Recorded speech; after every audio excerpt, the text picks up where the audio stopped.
छत्तीसगढ़ की 2 राज्यसभा सीटों के लिए कांग्रेस ने नामों का ऐलान कर दिया है। पार्टी ने स्थानीय चेहरे को मौका नहीं दिया है, पार्टी ने बाहरी लोगों को उम्मीदवार बनाया है।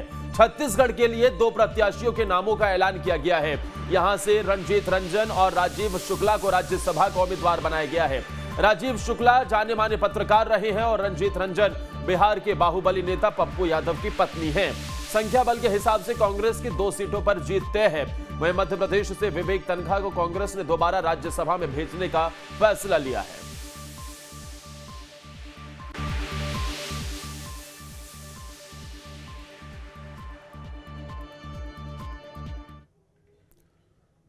तो ये जो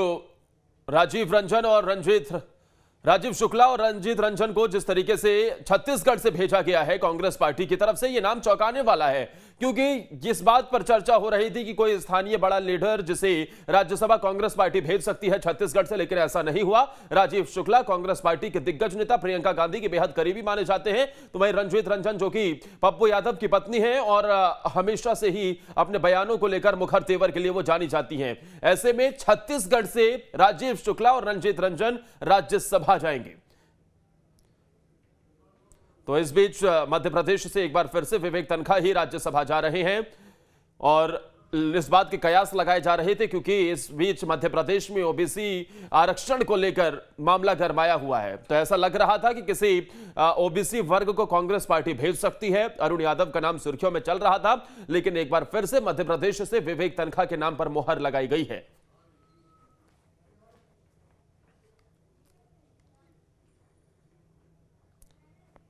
तो वहीं मध्य प्रदेश में बीजेपी ने राज्यसभा की 2 में से 1 सीट पर कविता पाटीदार को उम्मीदवार घोषित कर दिया है। इनका राज्यसभा में जाना तय है, जबकि दूसरी सीट पर अभी उम्मीदवार का नाम घोषित नहीं किया गया है। कविता पाटीदार मध्य प्रदेश बीजेपी की महामंत्री हैं। इनके पिता भैरूलाल पाटीदार पटवा सरकार में मंत्री रह चुके हैं। उनकी 2005 में मृत्यु हो गई थी। इसके बाद से कविता पाटीदार साधारण कार्यकर्ता से अपने काम और योग्यता से पार्टी में आगे बढ़ रही हैं।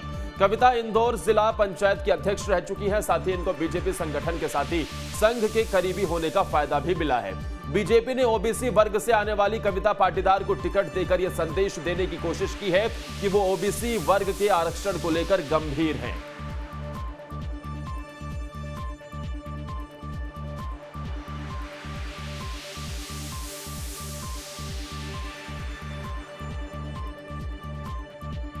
और जिस तरीके से बीजेपी के उम्मीदवार की घोषणा कर दी गई है, कविता पाटीदार को राज्यसभा उम्मीदवार बनाया गया है। हालांकि अभी इसमें एक उम्मीदवार अभी उसके नाम का ऐलान होना बाकी है। तो वहीं दूसरी तरफ विवेक तन्खा, जिन्हें कांग्रेस पार्टी राज्यसभा मध्य प्रदेश से भेज रही है। साथ ही पंचायत चुनाव की सरगर्मियां भी तेज हैं। नामांकन का आज दिन है और ऐसे में ज्यादा जानकारी के साथ सीधा चलते हैं जितेंद्र शर्मा के पास, जो कि हमारे संवाददाता जुड़े हुए हैं। जितेंद्र, राज्यसभा के लिए उम्मीदवारों के नामों का ऐलान हो गया है।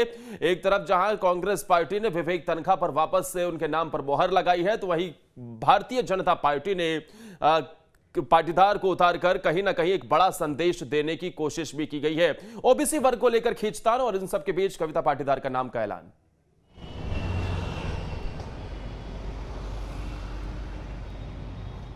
बिल्कुल, देखिए जिस प्रकार से मध्य प्रदेश में आरक्षण की आग इस समय देखने को मिल रही है, लगातार सुप्रीम कोर्ट के निर्देशों के बाद हमने देखा है कि ओबीसी आरक्षण को लेकर फिर से आरक्षण किया गया, चाहे वो नगर निगम के वार्ड हो या फिर पंचायत के वार्ड हो।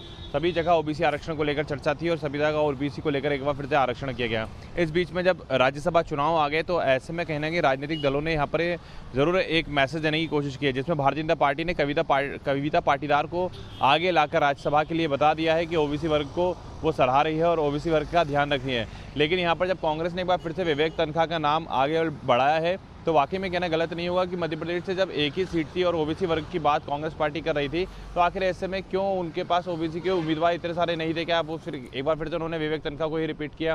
क्योंकि यहाँ पर हम ये देख रहे थे कि लगातार चर्चाओं में जिस प्रकार से ओबीसी को लेकर कांग्रेस आगे आकर बात कर रही थी, तो ये माना जा रहा था कि कांग्रेस कहीं ना कहीं किसी ओबीसी वर्ग के बड़े चेहरे को राज्यसभा में भेज सकती है। लेकिन विवेक तन्खा के नाम पर मोहर लगाकर कांग्रेस पार्टी ने ओबीसी वर्ग की उम्मीदों को तोड़ दिया है। वहीं भारतीय जनता पार्टी की हम बात करें तो भारतीय जनता पार्टी ने यहाँ पर ओबीसी वर्ग से जो कविता कविता पाटीदार है उन्हें आगे लाया है और जो अपना उम्मीदवार है वो बनाया है राज्यसभा के लिए। एक सीट अभी और खाली है जिस पर बहुत जल्द ही मंथन करके बीजेपी ये बताएगी कि आखिर किसको वो राज्यसभा भेजने जा रही है, क्योंकि मध्य प्रदेश में 3 सीटें होती हैं। लेकिन यहाँ पर देखिए जिस प्रकार से अब खींचतान वाली बातें चल रही थी लगातार, जिस प्रकार से नामांकन की आखिरी तारीख चल रही थी, और ऐसे में यहाँ पर नाम सामने निकल कर आना अपने आप में कहना गलत नहीं होगा कि ओबीसी वर्ग को ध्यान में रखकर ही जो बीजेपी है वो वर्तमान में काम कर रही है।